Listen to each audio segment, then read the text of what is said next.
The fog-covered streets of Victorian London hide secrets that still defy logic to this day. In its dark alleys, surrounded by crushing poverty, rampant prostitution, mass immigration, and a society riddled with marginalization, a name emerged that froze the blood of an entire era: Jack the Ripper. His brutal crimes in Whitechapel shook the city, but it was the mystery surrounding his identity that turned him into a grim icon of unsolved crime. Even with all our modern technology and advances in criminal investigation, no one has ever been able to say with certainty who this cold-blooded killer truly was. More than a century later, even the FBI got involved, with legendary profiler John Douglas stepping in to try and decipher the killer's mind. Through a detailed criminal profile, a portrait began to form: a tormented man, driven by hatred, showing signs of psychopathy, and likely shaped by deep personal trauma. But is that enough to explain such cruelty? The letters sent to the police, including the infamous "From Hell" letter, the mutilated bodies, the extreme violence, and victims like Mary Jane Kelly all point to a twisted mind and a pattern that still baffles forensic experts today. Names like Aaron Kosminski and James Kelly remain at the top of the suspect list, but even with the help of forensic DNA analysis, nothing has ever been conclusive. This isn't just a story about murder. It's a window into the soul of a broken society, where prejudice, inequality, and violence against women were part of daily life. And maybe that's exactly why Jack managed to hide so well, because he was a reflection of a cruel time, a monster among monsters. If you're looking for answers, get ready to question everything. In this video, we're diving deep into the darkest details of this criminal mystery, drawing parallels with the modern world, and exploring conspiracy theories that still spark debate to this day. The journey is just beginning, and every clue could lead to a brand new revelation. Between 1888 and 1891, the neighborhood of Whitechapel, right in the heart of 19th century London, became the backdrop for a string of murders that seemed ripped straight from a nightmare. Most of the victims were women living on the margins of society, tied to England's underground world of prostitution, a brutal reflection of the misery and inequality of the time. With surgical cuts, removal of organs like the uterus and kidneys, and mutilations bordering on ritualistic, the killer quickly earned a name from the press: Jack the Ripper. It wasn't just the brutality, it was the way he seemed to toy with the police and the public, spreading fear like a twisted master of horror. This was the beginning of one of the most iconic criminal mysteries in history. And the worst part? No one knew who was next. The first deaths raised eyebrows, but it was the murder of Mary Ann Nichols in August of 1888 that set off real alarm bells. Just days later, Annie Chapman was found with her throat slashed and her abdomen opened. The city, already drowning in chaos from mass immigration, overcrowding, and unemployment, now had something else to fear.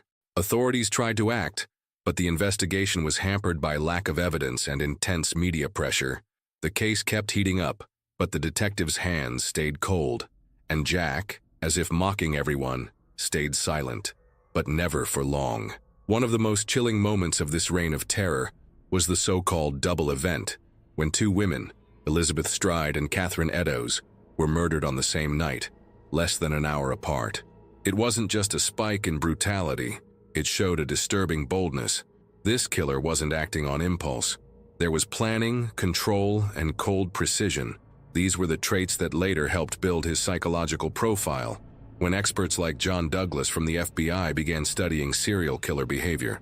That's where the story starts to take on new layers. But back then, all that existed was pure panic. The final confirmed Ripper victim was Mary Jane Kelly, found in her room with injuries so grotesque that even seasoned police officers were left shaken. Unlike the others, she was killed indoors, possibly indicating a shift in the killer's behavior, or maybe the peak of his confidence and control. The way her body was left behind pointed to a level of sadism that was almost unimaginable. She had been so viciously mutilated she was barely recognizable.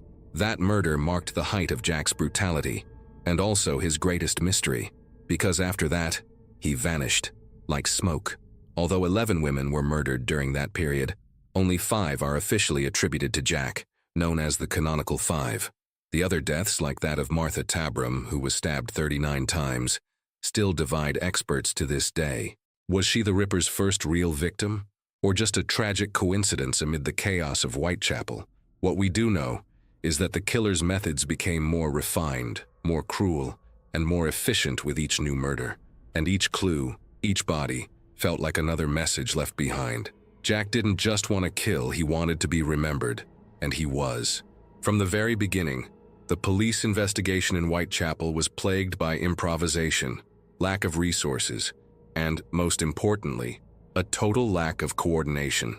3 different law enforcement agencies got involved: the Metropolitan Police, the City of London Police, and even Scotland Yard. The problem? They weren't even speaking the same language. And that didn't just slow everything down, it opened the door to massive errors. In a time without cameras, without DNA testing, and without psychological profiling, detectives relied mostly on guesswork and speculation. No wonder they were buried under conspiracy theories, false leads, and a flood of anonymous letters. As public panic grew, suspects began popping up everywhere, from butchers and doctors to foreigners, Jews, asylum escapees, and even ordinary townsfolk. One of the most talked about suspects was Aaron Kosminski, a Polish immigrant with a history of mental illness. There was suspicion but never hard evidence.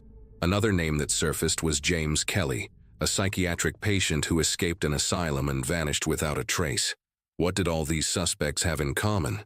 A mix of mental instability, social isolation, and the profile we'd later come to associate with psychopathy.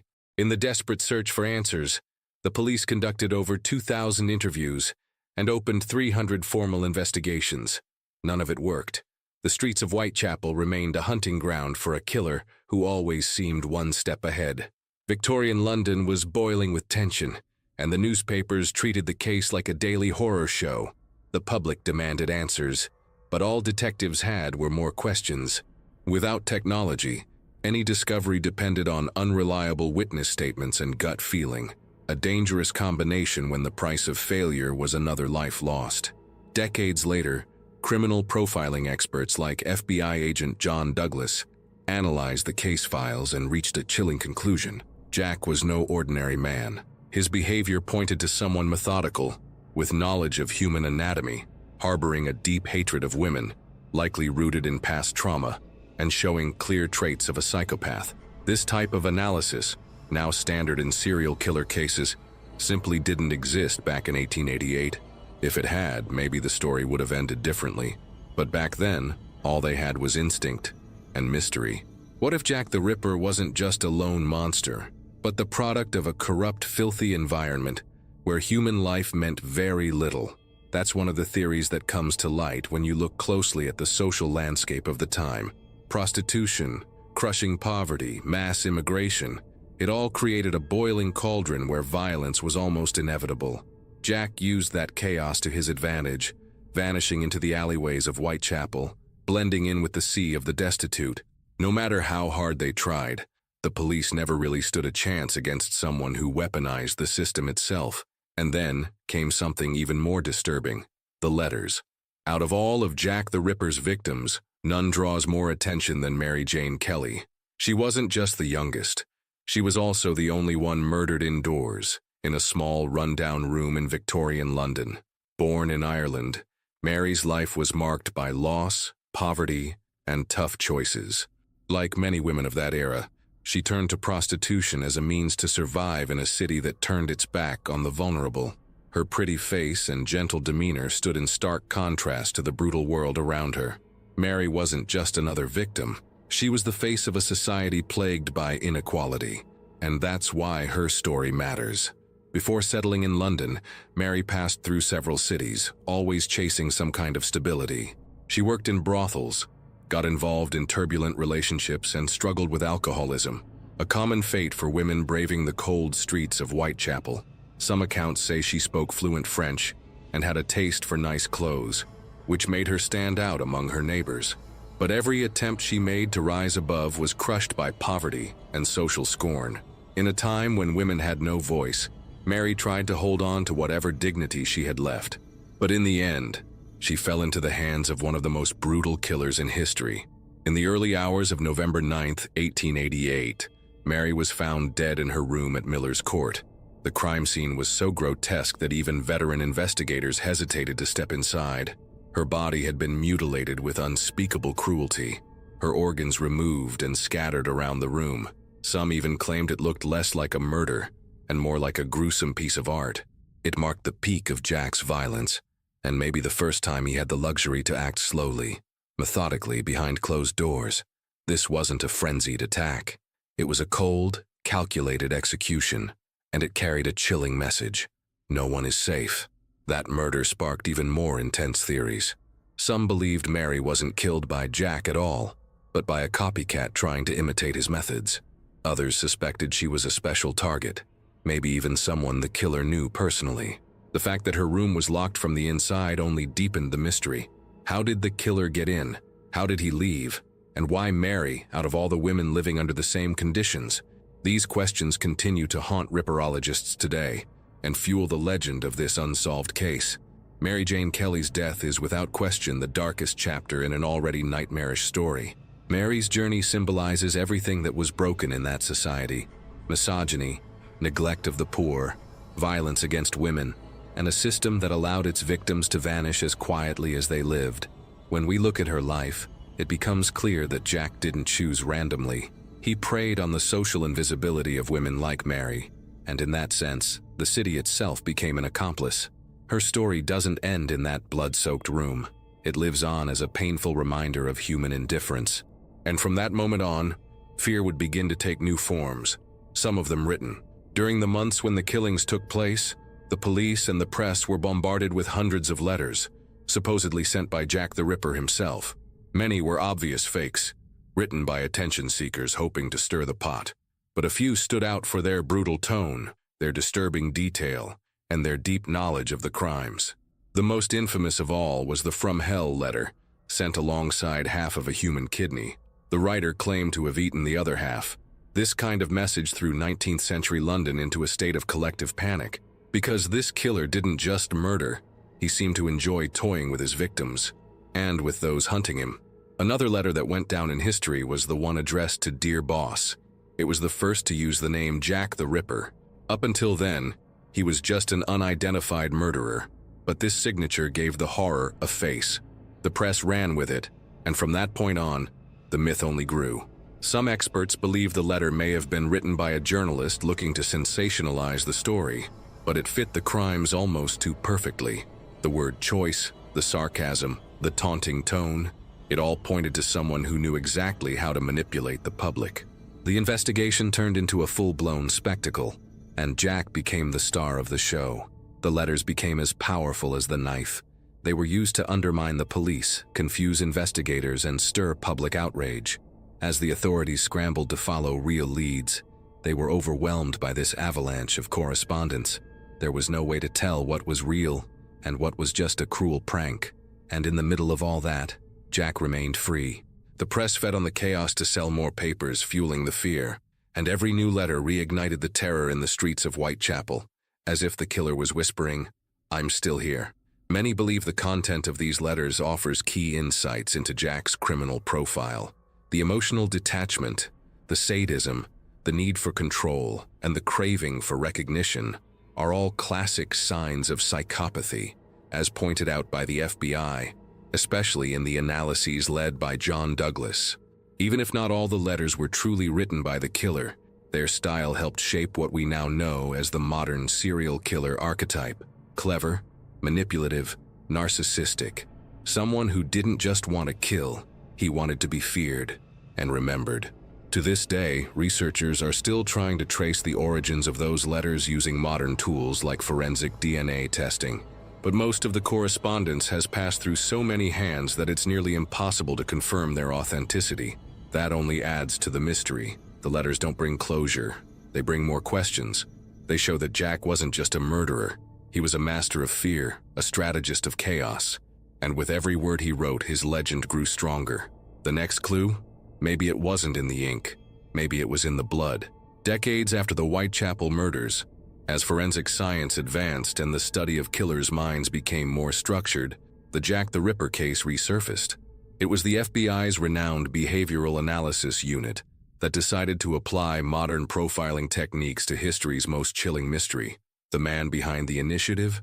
John Douglas, the same expert who inspired the series Mindhunter and changed the way we understand serial killers.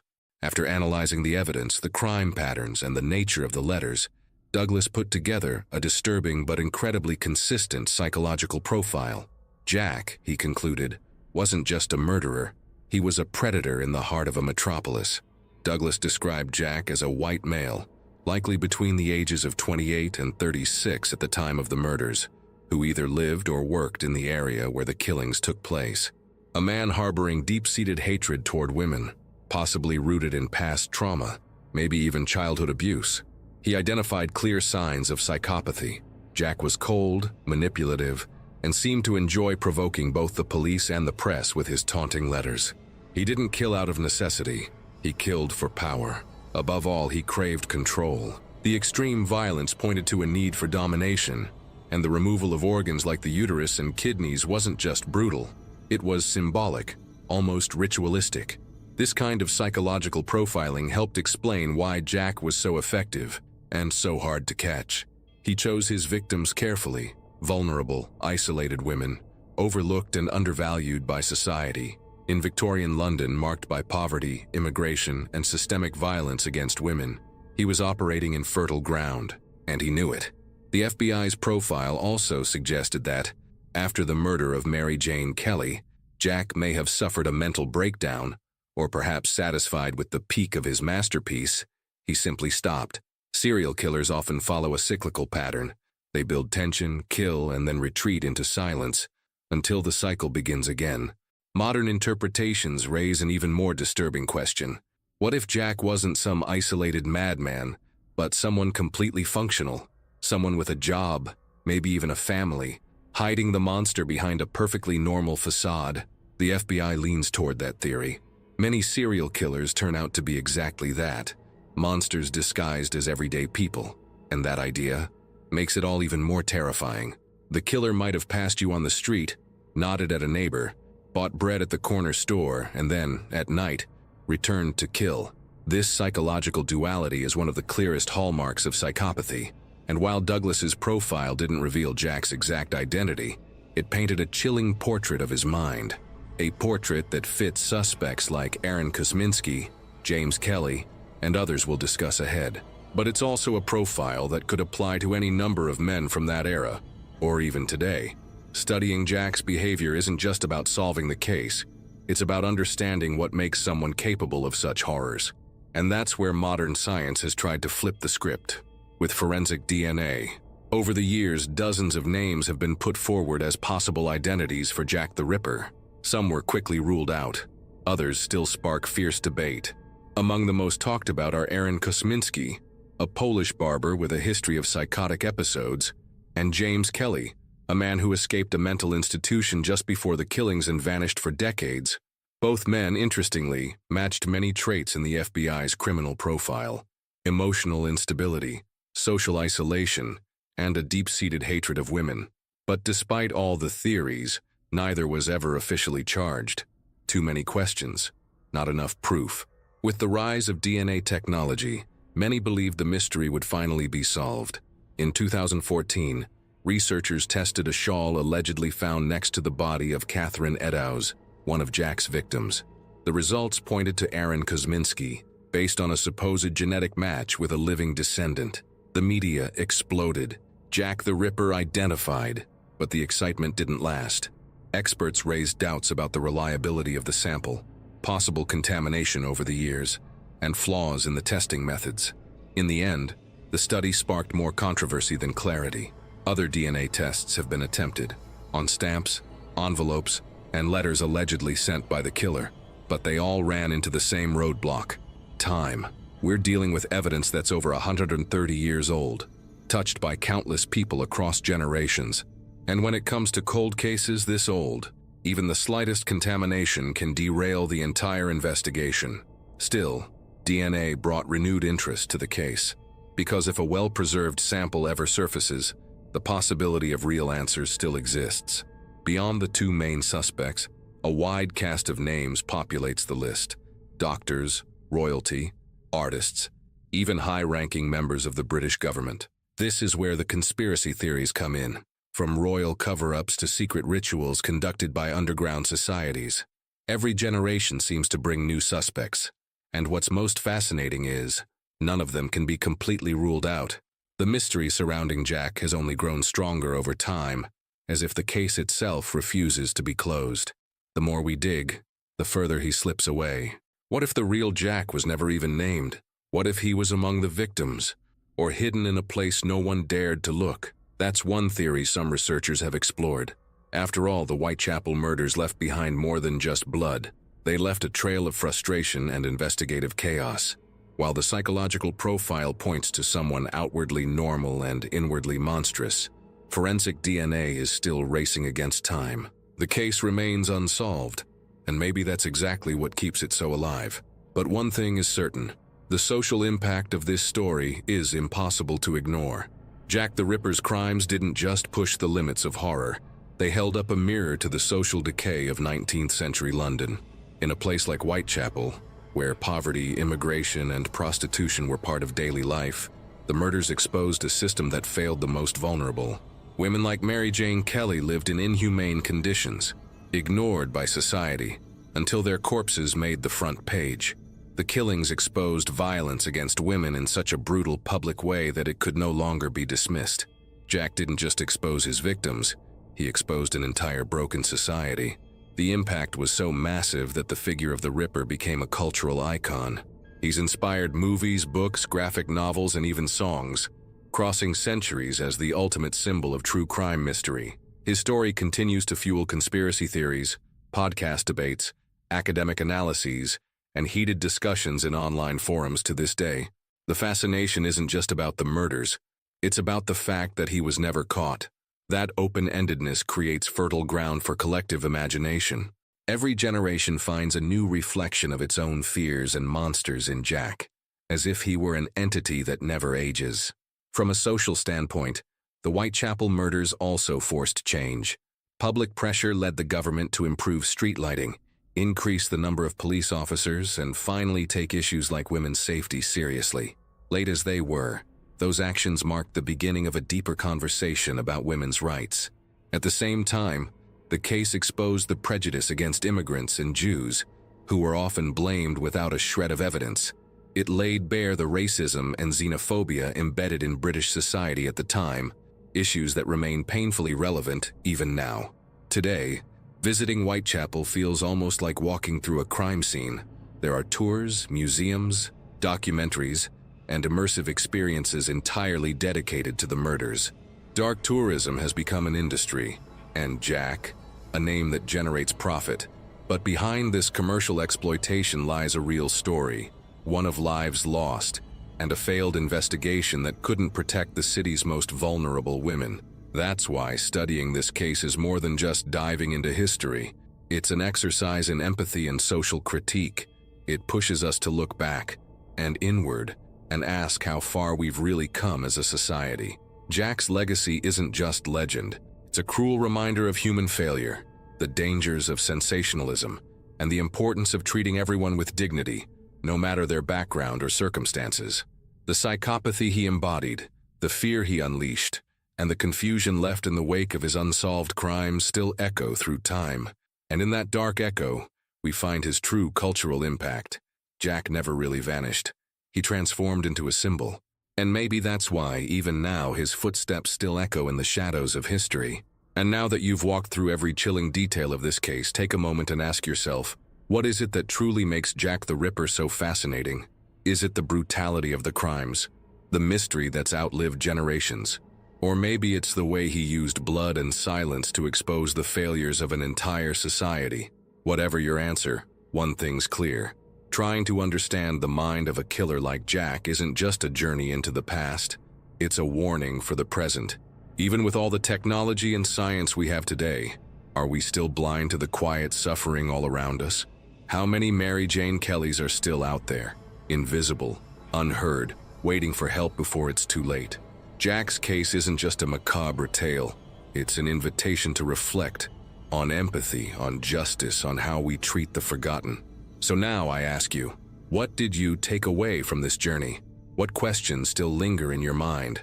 What kind of society are we building? And what can we each do to make sure stories like this don't keep repeating themselves? Knowledge only matters when it sparks change. Why not start today?